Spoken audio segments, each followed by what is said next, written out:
దేవుణ్ణి నమ్ముకుంటే దేవుడు ఎంత కృప చూపుతాడు తెలుసా? నీతిమంతుని సంతతిని దేవుడు ఆశీర్వదిస్తాడండి. ఖర్జూర వృక్షం వల్లే వాళ్ళు ఎదుగుతారు. లేమిడి కొద్దో లేని దాని మీద కక్కుర్తి పడతారంటారు చూడండి. అవకాశం వచ్చినా కక్కుర్తి పడకుండా బ్రతికినప్పుడు దేవుడు ఏం చేశాడు ప్రియులారా? ఈరోజు పరలోకంలో ఆస్తినిచ్చాడు, భూలోకంలో కూడా ఆస్తినిచ్చాడు. ప్రైజ్ ది లార్డ్, హల్లెలూయా. ఏమండి, ఎక్కడా తక్కువ చేయలా, ఎక్కడా తక్కువ చేయలేదు, ఎక్కడా తక్కువ చేయలా. ఎందుకంటే నీ చేతుల కష్టార్జితం నువ్వేం చేస్తావు? ఈరోజు నీ చేతుల కష్టార్జితం అనుభవించకుండా ఉండటానికి ఎవరు చేజిక్కించుకుంటున్నారు నీ కష్టార్జితం? కారణం భక్తి లేకపోవటం, భయం లేకపోవటం, దేవుని గురించిన భయభక్తులు లేకపోవటం. అందుకే నువ్వు ధన్యుడు అని పిలువబడట్లా, ధన్యురాలు అని పిలువబడట్లా. నీ చేతుల కష్టార్జితం నీవు నీ పిల్లలు అనుభవించాలి. నీ నోటికాడిది ఎవరు చేజిక్కించుకోకూడదు ప్రియులారా. నా బిడ్డలు అనుభవించాలి. నీ పిల్లలు ఆశీర్వాదకరంగా బ్రతకాలండి. దేవుడు ఎవరికి తక్కువ చేస్తాడు చెప్పు? పిడికడి విత్తనాలు చేత పట్టుకుని 139 తీనక్కర్లేదు, విత్తుతూ ఏడ్చుకుంటూ పోవాడంట. ఏం చేస్తాడమ్మా? సంతోషగానములతోనట పానలు మోసుకొని, సంతోషగానములతో ఏడుస్తూ పిడికడు విత్తనాలు విత్తుతూ ఏడ్చుచూ పోవాడట. వచ్చేటప్పుడు ఎలా వస్తారు? అంతే మరి. వచ్చేటప్పుడు ఎన్ని బాధలతో వస్తారు, ఎన్ని ఇబ్బందులతో వస్తారు, ఎంత గొడవ వస్తారో. ఈరోజు ఎవరు గొడవ ఆడుకోకుండా వచ్చిన వాళ్ళు ఉన్నారా? ఒక్కళ్ళన్నా గొడవ ఆడుకోకుండా రారు నాకు తెలిసి. వచ్చేటప్పుడు కూడా ఏమండి, ఒక్కొక్కళ్ళు వచ్చాక చెబుతాను ఈ సంగతి, పోతా ఎందుకులే, వచ్చాక చెబుతా అనేవాళ్ళు కూడా ఉండారు.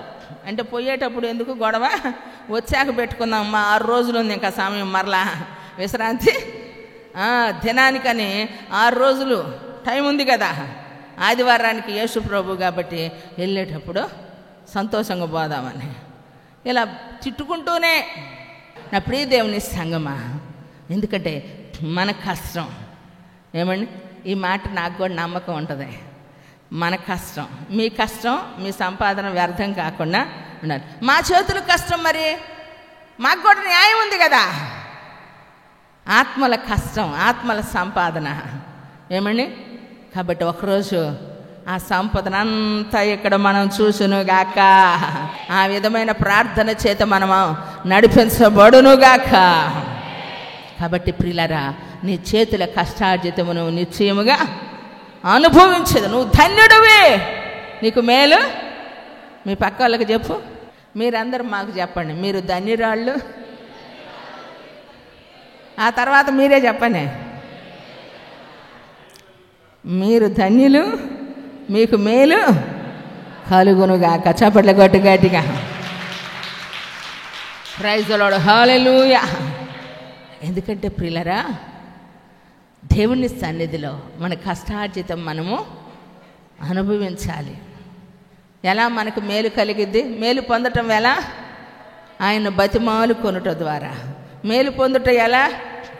ఏమండి, ఆయన యందు భయభక్తులు కలిగి ఉండుట ద్వారా మన చేతుల కష్టార్జితం మనము అనుభవిస్తాం. అపోస్తుల కార్యముల గ్రంథం 15వ అధ్యాయము 28వ వచనం చదవగలరా ఒకరు? విగ్రహములకు అర్పించిన వాటిని, రక్తమును, గొంతు పిసుకు చంపిన దానిని, జారత్వమును విసర్జింపవలను. ఈ అవశ్యమైన వాటికంటే ఎక్కువైన ఏ భారమును మీ మీద మోపకూడదని పరిశుద్ధాత్మకును మాకును తోచును. అమ్మో, వీటికి దూరముగా ఉండుటకు జాగ్రత్త పడితిరా, అది మీకు మేలు, మీకు క్షేమము కలుగునుగాక. ఏమండి, మీకు క్షేమము కలుగునుగాక. ఏది మనకు మేలట ప్రియులారా? దేవుని మందిరమునకు వచ్చినటువంటి వారిని, పరిశుద్ధ రక్తము చేత కడగబడినటువంటి వారికి, ముంచుట బాప్తిస్మం యొక్క అనుభవం కలిగిన వారిని ఏది మేలట? అక్కడ రాయబడి ఉంది, విగ్రహములకు అర్పించిన వాటిని, రక్తమును, గొంతు పిసికి చంపిన దానిని, జారత్వమును విసర్జించాలట. ఏది విసర్జించాలటండి? విగ్రహములకు అర్పించిన వాటినట ఏం చేయకూడదు? రక్తమును మనము తినకూడదు. ఎందుకంటే కొన్నిసార్లు భయపడుతూ సమాజానికి, సంఘానికి ఈ పనులు మనం చేస్తూ ఉంటాం.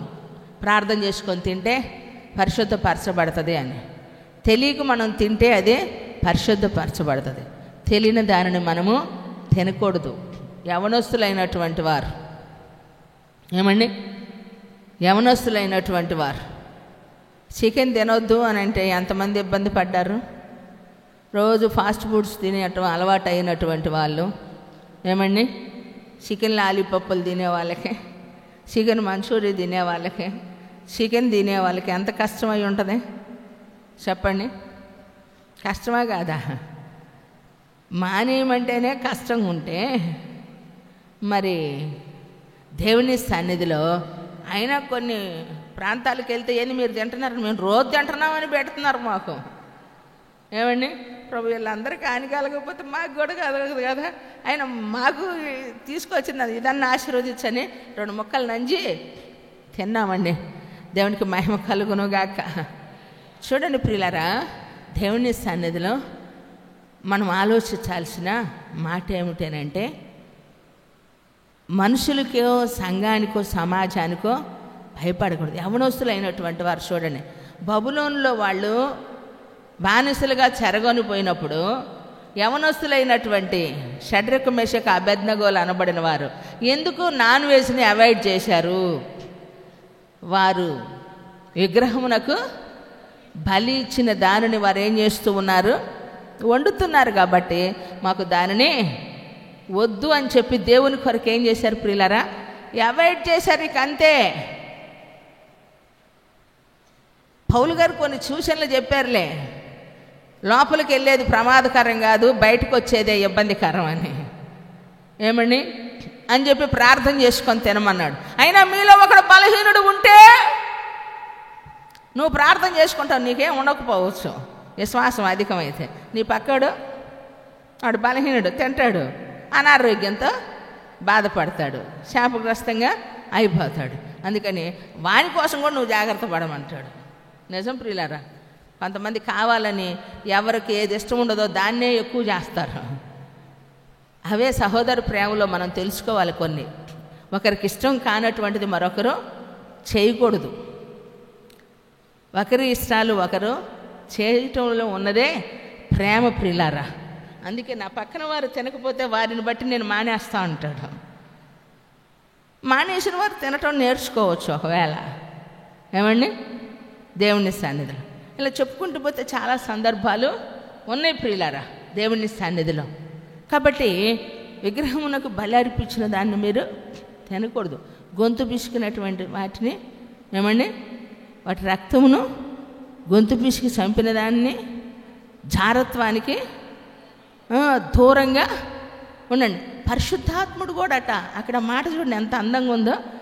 పరిశుద్ధాత్మకు మాకు తోసిందంట, మీ మీద అంతకంటే ఎక్కువ భారం మాపకూడదని. ఎంత అద్భుతం అండి. అంటే దేవుడు మన కొరకు ఎంత తేలిక చేయగలిగిన వాటిని దేవుడు మనకు తెలియజేస్తున్నాడో ఒక్కసారి ఆలోచించండి ప్రియులారా. ఇంత శ్రద్ధ దేవుడు మన మీద పెట్టి మనకి ఇన్ని రకాలైనటువంటి సజెషన్స్ ఇస్తూ ఉన్నప్పుడు మనం ఏది తీసుకోకపోతే మనం ఎలా సేవ్ అవుతాం? దీని గురించి మీరు ఆలోచన చేయండి ప్రియులారా. లోకంలో ఉన్నప్పుడు తెలివితేటలు లేకపోవచ్చు, యేసుప్రభు దగ్గర వచ్చాక ఏముంటుందండి? తెలివి, జ్ఞానమును, వివేచనని ఇస్తాడు. ఇక్కడికి వచ్చాక కూడా ఆ తెలివి తెల్లారిందంటే ఇంకేం చేయాలి చెప్పు? ఏం లోపించిందంటావు? చెప్పు. ఏమి లేదు. ఏమండి జ్ఞానం లేకపోవటం, తెలివి లేదంటే ఎలా? దేవుడు ఇస్తాడు తెలివి, జ్ఞానం. దేవుణ్ణి నమ్ముకున్నాం. అసలు ప్రపంచవ్యాప్తంగా ఉండేవాళ్ళంతా ఎవరండి? తెలియగలవాళ్ళు ఎవరు? క్రైస్తవుల మీద ఎప్పుడు ఒక కన్నేసి ఉంటుంది లోకమంతా. మరి క్రైస్తవ్యాన్ని అంగీకరించినోడు, క్రైస్తవుడు కనిపెట్టిన ఏది ఎక్కకూడదు. నువ్వు ఇవాళ తినాలన్నా, తాగాలన్నా, నిద్రపోవాలన్నా, పండుకోవాలన్నా, లెగవాలన్నా నీ మొహం ఏది చేయలేవు. ఎండు పీసులాగా అయిపోయి వస్తావు, ఏం చేయలేవు. ఎందుకంటే తినే తిండి, కట్టుకునే బట్టలు, ఏమండి తాగే గ్లాసు, ఉండే మంచం, ఏంది వేసుకునే ప్రతిదీ కూడా క్రైస్తవుడు కనిపెట్టింది. కొట్టు చేపట్ల గట్టిగా. ఈ దేశం నుంచి ఆ దేశానికి బుర్రమంట పోతావు, వస్తావు. ఎవడు కనిపెట్టాడమ్మా? UFO 30 నిమిషాలు అమెరికా నుంచి భారతదేశానికి రాబోతుందంట. ఇంకా అరగంటలో వచ్చిందంట. ఎవరమ్మా కనిపెట్టింది? ఎవరిచ్చిన సొంతం అమ్మా జ్ఞానం? ఏమండి, అందుకే తెలివి ఎవడబ్బు సొమ్ము కాదు, ఎవరికి వాళ్ళే జ్ఞానాన్ని పెంపొందించుకోవాలి. ఆ తెలివితేటలు కలిగి వివేచన కలిగిన వారై దేవుని యందు జ్ఞానాభ్యాసమును చేయాలి. అంటే దేవుని యందు భయభక్తులు కలిగి నీ కష్టార్జితం వ్యర్థం కాకుండా నీవు నీ పిల్లలు అనుభవించాలి. నీవు ధన్యుడివి. కొట్టు చేపలు గట్టిగా.